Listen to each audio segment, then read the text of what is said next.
The polls out right now on happiness, on the happiness of the American people, are unsurprising when you think about it. We are going through a very tough year. Certainly the worst year we've seen since the Great Recession of 2008 into 2009. And it doesn't seem that it's going to end anytime soon either.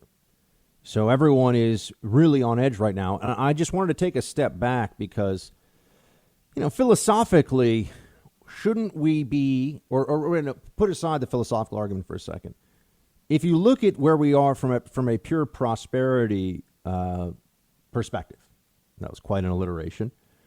Sorry about that. But if you look at where we are now with the amount of goods and services that we have, and we've all seen this now, we've run a big experiment that is in some ways a repudiation or at least a step back from all the glories of the modern age that we're in.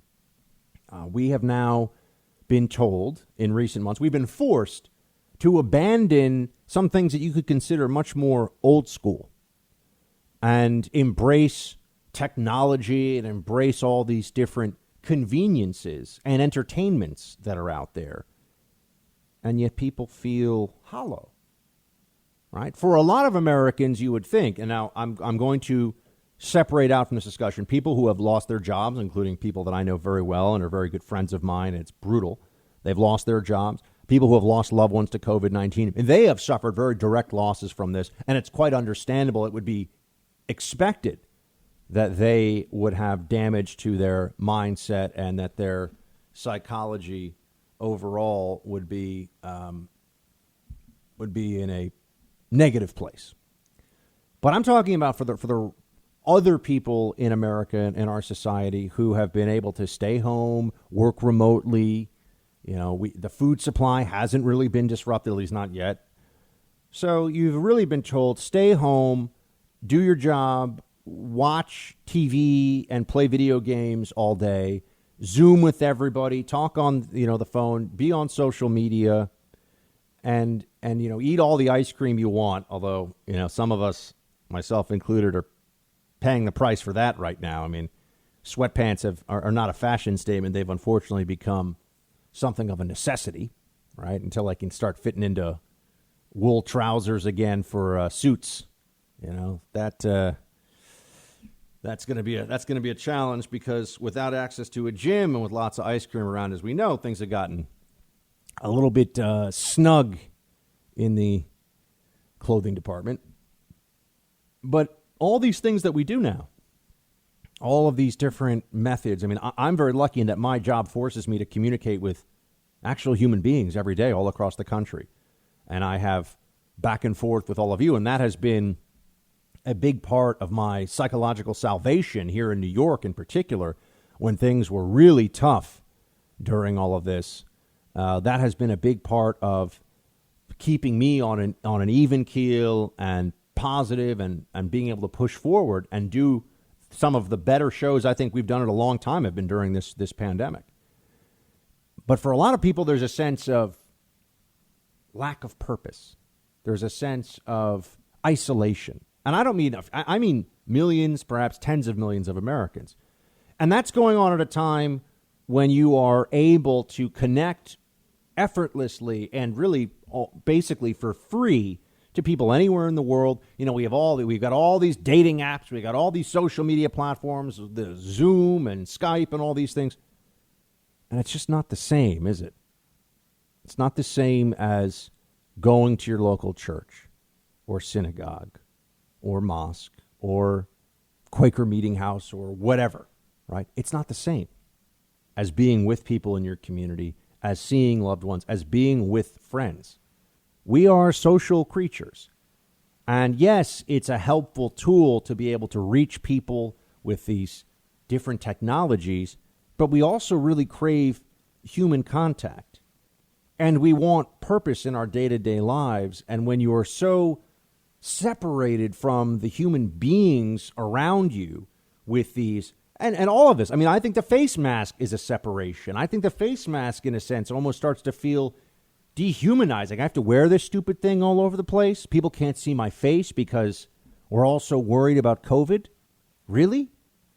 Unless you're a protester, then you don't have to worry about these things. Then it's all fine. Or at least the media will excuse the protests' inability to social distance. But really, I think we've gotten a reminder that people need to wake up every day and feel connection to their spiritual community. They need to wake up every day and feel a physical bond with those around them. You know, yes, for a lot of folks, going into an office is a hassle. And I'll be honest with you, I don't like going into an office. I'm not somebody that's ever enjoyed that. But I do talk to other people who feel isolated from their peers. They like that teamwork atmosphere. They like being around other human beings. There's a sense of camaraderie, of comfort, of closeness that has been taken from us in a way that none of us were psychologically prepared for. And then on top of it, you have the magnification of many of the worst elements in society, the magnification of hatred and division and racial strife and Marxist class warfare and all these things. This is what's being beamed into our homes all the time. And I think we start to forget, you know, I was someone who, for a while, because I was doing 2 radio shows, was on the subway in New York 4 times a day.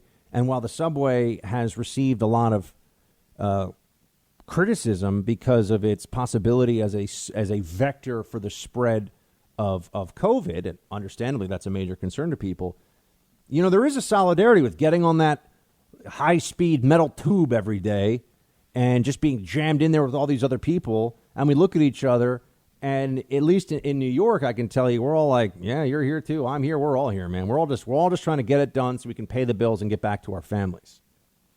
Right? And that's been removed. A lot of these things in different parts, and for some of you who live in the suburbs or in rural areas, you know, yeah, maybe you've been able to go to the grocery store, but any other activities you do where you come into close contact with other people, those have been limited. You're not seeing your neighbor, your buddy, you know, the guy that you come across at the Home Depot or at the Tractor Supply or, you know, wherever it is that you like to go, you know, the sporting goods store, if you want to go, you know, pick up some new golf clubs. I mean, you're just not dealing with other human beings. And I think that what you have has been a really noxious brew of separating us in a negative, in an anxiety field. It's not like we've all been sent to a tropical paradise for a couple of months to regroup, right? We're all in our homes, all this stress, what's going to happen to our industry, what's going to happen to our business, and we're not with people. And then you have these forces of division out there that are trying to terrify you for their own control, that are trying to frighten you into submission constantly for their own political or economic benefit or ideological purposes. And you have this all these forces working together. So I'm not surprised at all that Americans are in a tough spot right now, psychologically. Even though we're going to be okay, there are not enough people saying that right now. You've noticed we're in this together from the early days of COVID. Now it's defund police or you're a racist. Wait, what? I thought we were kind of all supposed to be, and again, I always thought the we're all in this together stuff was a little thin. Yeah, sure we are. I mean, a lot of celebrities from Malibu and news anchors at their Hamptons homes were, you know, please stay home and do the responsible thing while I walk around my 6,000 square foot estate and go for a stroll on the beach that's private, right? Yeah, pretty easy for them to say. And the hypocrisy over the COVID stuff now, I'm not going to let it go because it's enraging and it's wrong. But it's so clear now that the left they don't even try to hide this anymore. They go, yeah, that's right. We're going to tell you what you can protest and what you can't. You know, can't go to a funeral for your loved one, but 5,000 people can gather together to protest black trans rights. So we are entering a period of real collective national psychological duress, which I think is completely infused into these protests and this sense of a lot of cowardice from people that they don't want to speak for the truth and for rationality and for reason because they're unsettled. You know, there's a real domino effect here, and we haven't worked through this. Instead of being allowed to connect with each other again in real ways, not just to connect with, oh, yeah, I'm like Facebook messaging or whatever. I mean, that stuff is fine. That has a place. But instead of being out in our communities, going to restaurants, seeing each other again, and being around each other as people, the left-wing elites are dividing us, are using technology to blast images and video and audio into our homes that are hurtful, that are damaging, and that aren't allowing for what really needs to be a mass psychological repair that we should be going through. And the summer is the perfect time for it, right? Everyone needs to be getting out, getting more sunshine, being around more people. You know, it's a lot harder to hate Republicans if you actually are seeing your Republican neighbor out at your favorite cafe or restaurant or whatever, in your favorite burger joint, and you exchange pleasantries and you get to have that exhalation of, man, finally we're out of this nightmare, aren't we? But no, the left won't allow that. Even if they start to open up, they want you to know they may shut it down again. And if they shut it down again, it might be because of Trump and those evil Republicans who are having their rallies. They are going to the mat. They are taking this moment of continued crisis and weaponizing it, and they don't care how damaging it is. They don't care what it does to the country, what it does to the American people. So yes, the fact that 14% of American adults say they're very happy, down from 31% 2 years ago, is unsurprising to me. But we should understand why it's happening. And it's not just because we've gone through a rough patch that in some ways was unavoidable. That rough patch has been made worse, and people are exploiting it. They're exploiting fear and division and anxiety for their own reasons, instead of trying to bring us all together and honestly tell everybody to chill. The problem we have now is if you're telling people to chill and everything's going to be okay, you're a racist. Why aren't you marching with Black Lives Matter? Whoa. Can't we all come together? People of all colors and creeds and or national origins, can't we all come together and just be people for a while? Because we haven't been allowed to be people for months. No, that would be too decent. That would be too humane. Let's all fight right away, right now. Anything to defeat Trump and make Joe Biden president. That's what we're going through. And this is why people are depressed. Not here, though. Not here. We are happy warriors, friends. We are happy warriors.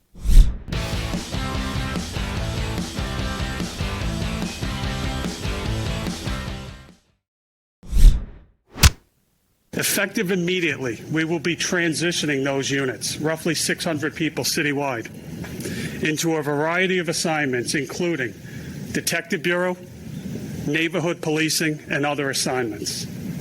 Why? This is 21st century policing. Intelligence, data, ShotSpotter, video, DNA, and building prosecutable cases. This is the police commissioner of the largest police department in the United States telling you that they are disbanding the 600-person plainclothes anti-crime unit. This is bending the knee and then lying down on the ground, prostrate, and begging for forgiveness from the BLM protest mob. That's what this is. This will not make people more safe, certainly in New York, but anywhere else, because you know what's happening? The cities are going to have a domino effect here. This is coming to a place near you. How many police commissioners, how many local sheriffs do you think want to risk the ire of this movement? The possibility of being sued, of being called a racist? There are very, very few places that you can point to where law enforcement will be willing to stand up to this mob. Now, I know New York is very blue. The politics here are very clear in that regard. But I'm telling you that this is going to spread elsewhere. The same way that I have been telling you what's happening in Seattle is the Occupy movement reborn. Just like Black Lives Matter has been reborn. This is the left mobilizing. This is Alinsky. It's get people on the streets, make noise, threaten people, shout, scream, get your way. What's happening here in New York is going to happen elsewhere. They are going to disband units that make people safer because the activist class, not the people that live in the neighborhoods. Oh, no, no, no, no, no.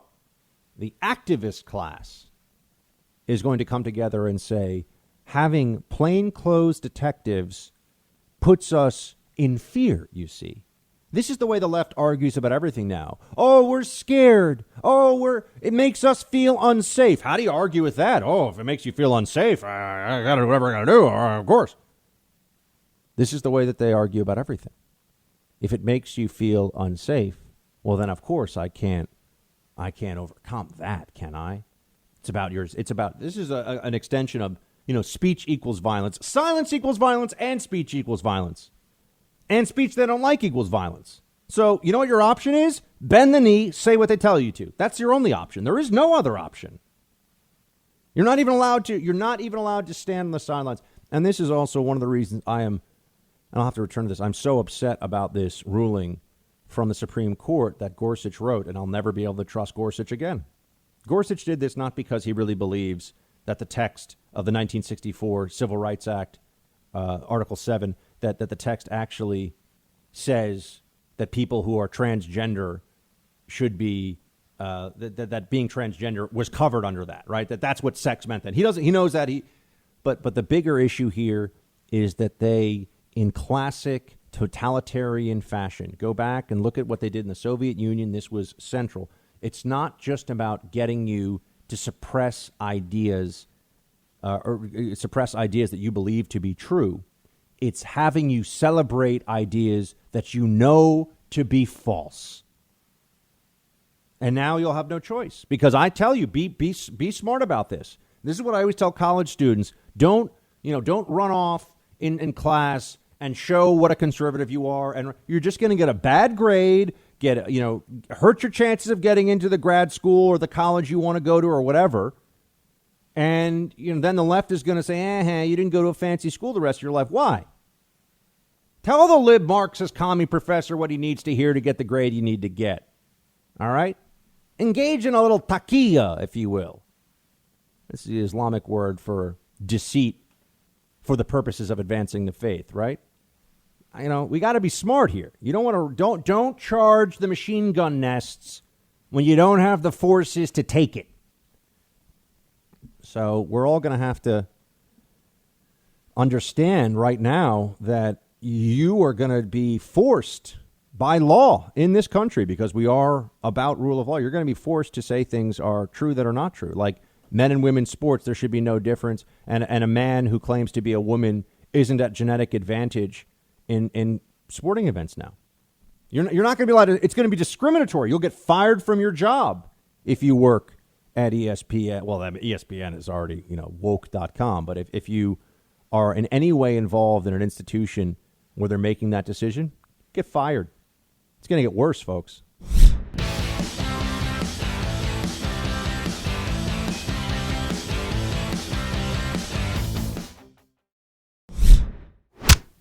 It has been a rough period for President Trump and military leaders, with his former defense secretary, retired Marine General James Mattis, assailing him for dividing the country. A sentiment given an amen by Trump's former chief of staff, retired Marine General John Kelly, not to mention criticisms from General Colin Powell, Admiral Bill McRaven, General Martin Dempsey, General John Allen, Admiral Mike Mullen. The president and his supporters have had plenty of nasty things to say about these men who have served our country, of course. No need for me to report them. You all have access to Twitter. There is one group of generals, however, that the president is standing firm with. Dead, racist losers. More specifically, the Confederate commanders, after whom 10 Army bases are currently named. Days ago, the Pentagon said that they wanted to begin a bipartisan conversation about renaming these 10 bases, but the president shut that down.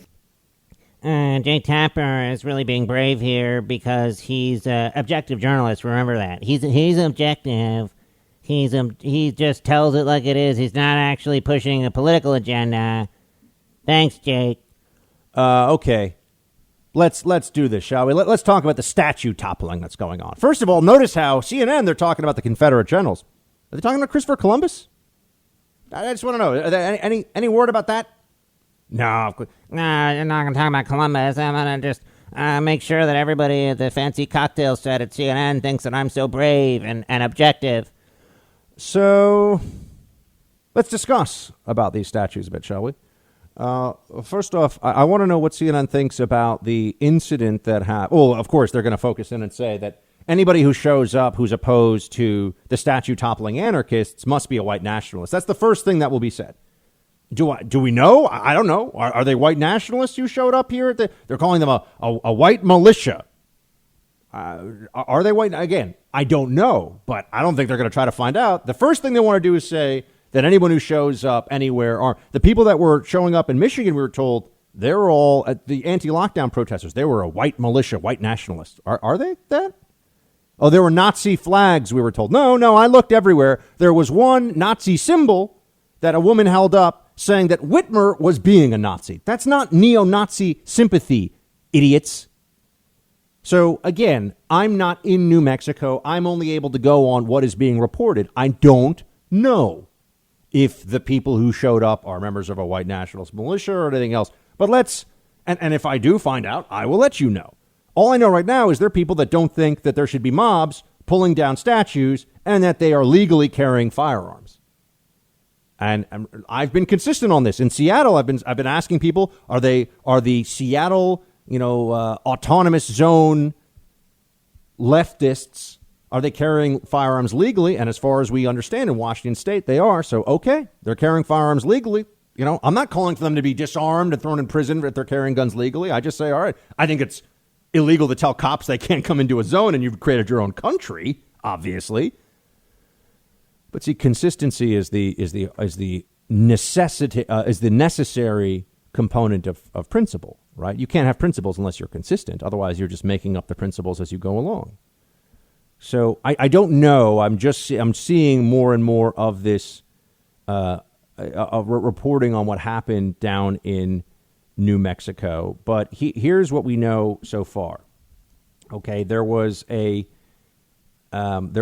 incident where you had people trying to pull down a statue of a conquistador. Okay, and the conquistador is one that I think very few people know much about, Juan de Oñate. And I don't even know if I'm pronouncing his name correctly. This guy was the first Spanish governor of New Mexico. No, notice, remember, CNN's all standing with losers, but I'm not an opinion guy. I'm just a factual journalist, Tapper. Yeah, right. Look, yeah, the Confederacy was bad. The Confederacy lost. The Confederacy got slaughtered. Okay, there are a lot. So we all understand that the good guys won. But now the question is, should mobs be allowed to pull down statues at will? If a town decides, if a town votes, if the people of a town say, we don't want this Confederate statue up anymore, fine. It should be left to the people who live in the place. And if people want to move statues into a museum instead of having them in a place of honor in a public square, I leave it to that area. I'm from the North. I have no affinity whatsoever for any of these statues in the South that are getting pulled down. In fact, some of them I think, makes sense. I wouldn't want that up either. But I don't think you should cave to a mob doing it, because then what you have are people taking it upon themselves. Here's another version of this. Think about vigilante justice. Okay, vigilante justice is you think that someone did a bad thing and you're going to attack that person, right? Well, if I were to see somebody break into a store, right, and then 15 minutes later, I said, oh, there's the guy who broke into that store. I'm going to go hit him with a bat, because he's a criminal, broke into the store. He was looting. If I wait 15 minutes and I decide to take it upon myself to exercise justice, I'm a vigilante. I'm, in fact, in violation of the law myself. Your cause may be righteous, but your means still matter. The left has abandoned this. They've abandoned this. They don't care. It's the mob. It's what we want. And, of course, their cause on many issues is not righteous. But I understand the sensitivity that exists in Confederate monuments. I also think that there's been a decontextualizing of history where to try to bring the country back together after the war, there was a sense of, okay, these guys were on the wrong side of the cause, but at the time, there was a sense that to bring the country back together, we should honor the sacrifice of those who fought for what they believed was their state or was their. Now, you can reject that argument entirely and say that's completely wrong, but I'm just saying that is never even brought up anymore. That's never even discussed. And again, I think that, and there is a lot of layers here. There's a lot of complexity, not the way the media talks about it. I understand why, the Confederacy is something that is still very sensitive for a lot of people, because I think the Confederacy was fighting for slavery and therefore was fighting for the bad guys. All right. I mean, this is, we got to remember, facts are facts, but how do we now deal with that? How do we deal with the fact that this was an entity that was a secessionist movement that was supporting the great original moral sin of the American project? What do we do with that? How do we process that now? That's a conversation that's absolutely worth having and should continue to go on, and places can make their decisions about statues. And, understandably, we shouldn't be naming new schools after the leader of the Confederacy, right? That would be a slap in the face. What do we do with the statues that already exist in different places? Are they about history or are they symbols of oppression? Now, this is about the Confederacy, you'll note. And this is one area where, again, I have sympathy for and understanding for people that say, look, I don't, and I'm a Northerner, and I didn't grow up in some of these towns, and I understand that. I'm from here in New York City, but I'll just note that there are places even in New York that if you go back in history, they're named for very, very terrible people that were, trust me, were not woke at all. But that's the problem. When does this all stop? When is it enough? And what do you do with the founding fathers, especially the founding fathers who owned slaves, if you're going to be erasing from history people that have played a very large role in our history? How do you deal with this? How do you move forward?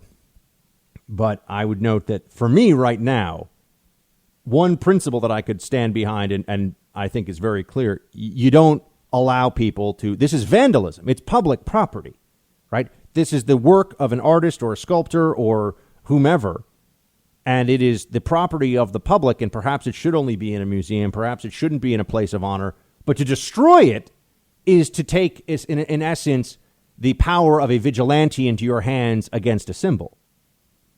And, I think that's, we have to draw a line here. Because as we see, okay, you're going to give people the right to just go and, lop the head off of a statue of Robert E. Lee somewhere. What about a statue of Christopher Columbus? What about a statue of Juan de Oñate of New Mexico? Look, he had had a massacre back in 1599. So we're going back hundreds and hundreds of years here. A massacre back in 1599, and that was in response to 13 Spaniards, including his own nephew, Juan de Saldivar. I had to look all this. Look, I'm going to be honest with you. There's some periods of history I know super well. I was not able to know off the top of my head the history of Juan de Oñate. There are other conquistadors I know very well. Cortez, some of the more well-known ones. But Juan de Oñate was a rough guy, obviously. He was fighting against the native population, the Acomas, and he massacred, they estimate, up to 1,000 of them. So now they want to pull down his statue. All right. How many people walked past the Juan de Oñate statue and even knew what the heck it was in New Mexico? Start with that. I think the answer is very, very low. But beyond that, any military conqueror, depending on, which side of this equation you're on, you're going to say, that was a brutal massacre. That was horrible. Can you have a statue of Napoleon up somewhere? Guy was an autocrat, sent countless numbers of people to their death. What statues are going to be allowable? Are we only going to have statues of those who were symbols of oppressed peoples? Is that all that's allowed? I'm curious because I really don't know what the standard is. So the vandalism, I think, is wrong. Your outrage at something, because, okay, well, I'm outraged by a lot of things. Am I able to go and destroy a statue that I don't like? Am I able to say that I think this is a symbol of, American paganism and I don't want this in the public square anymore and just take a sledgehammer to it? No, of course, people would arrest me. They'd think, oh, no, you can't do that. And then that brings me back to the incident here with Juan de Oñate. So they gathered together. Members of Antifa, from what I have read, were there. Anarchists are there, and they're trying to use a chain and destroy this statue. And counter-protesters showed up. I've read that they're a militia. I don't know if they're an official militia or they're just guys that gathered together. Again, you have to be very careful of the news reporting here because it's not clear. But here we go. The New Mexico governor condemns vigilantes who may have instigated violence. This is the way CNN is reporting on this. So I want to go to the CNN version because we'll understand what the official left-wing narrative already is. And the New Mexico governor, who I'm going to assume is a Democrat, is condemning this. And there's video. Here we go. Vigilantes may have started the violence that led to a shooting in New Mexico, authorities said. May have, you'll notice. No, I saw the video. Now, this is what you see in the video, and I can't play it for you because there's curses and it's too much of a mess. But this was in the city's old town because there was they call it a protest calling for the removal of a Spanish conquistador statue. It was not a protest calling for the removal. They were removing the statue. They were actively engaged in destroying it, okay? So to call it a protest calling for the removal is a very different thing than what actually was happening because it's on video. I've seen that. I mean, the video I think we can trust to some degree. And heavily armed individuals flaunted themselves the protest, calling themselves a civil guard. Okay, is that... I don't see anything... There's absolutely no space in New Mexico for any violent would-be militia seeking to terrorize New Mexicans. Are they just law-abiding civilians who are carrying weapons and who don't? Well, I don't know. I'm being very careful because these days, you get on the wrong side. Even if you're just on the wrong side of the facts in good faith, you can get in all kinds of trouble. But I saw the video, and here's what I saw in the video. The bunch of Antifa lunatics start attacking a guy who seems to be on his own, and they swing they hit him with a skateboard, and they're engaged in violence. And he tries to run away and has a firearm on him, and people run at him and try to attack him. If you physically assault somebody that you know has a gun on them, and that person shoots you, it is called self-defense. If I have a gun and someone strikes me with a skateboard in the head, and I happen to have a gun, and then I draw that weapon to defend myself, and the skateboard wielder and his mob comes at me, and I shoot one of them, that is called self-defense. Okay? The left seems to think that you can only fire a gun if someone else has a gun and they're about to shoot you. No, you don't have to wait until the person knocks you out with the skateboard or the mob kicks you to death on the ground. It's not how self-defense works. I know the left doesn't like this. They're going to start finding out if they keep doing these riots and looting that there are armed people out there who will not allow, it doesn't matter how woke we're supposed to be, will not allow themselves to be bludgeoned to death by the mob. This is going to come up. This is going to happen.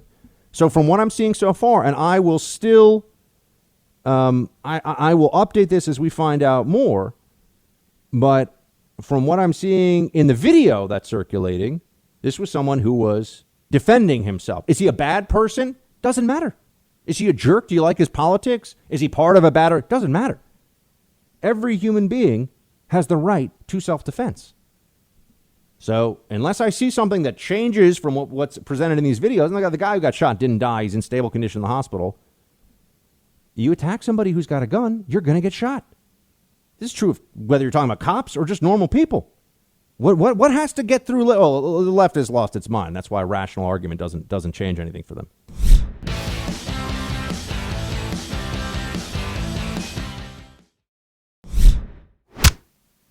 These people have taken over a vast part, a major part, a very good part of a place called Seattle. Seattle's big stuff. That's a major city. And we have a governor who's a stiff, and we have a mayor who said, oh, this is going to be a love fest. And by the way, these are violent people that took it over. These are not people that are nice people. I saw her on your network today, John. I saw what went on with the hitting and the punching and the beating and all the other things going on in Seattle. And you have a governor that doesn't do a damn thing about it. And you have a mayor that doesn't know she's alive. She's talking about it's going to be a love fest this summer. Now, if they don't do the job, I'll do the job. And I've already spoken to the Attorney General about it. But if they don't do the job, we will do the job. I don't know what the president thinks that's going to mean, but I really hope he's not getting distracted here with bluster. I don't think Seattle is Trump's problem. I think it's good that he raises it for all of us to understand what's going on there. But you're going to call in the federal government there? No, especially in the same day when he's signing an executive order that I don't think is a good move. I'm concerned whoever's giving the president law enforcement advice these days is not doing a good job.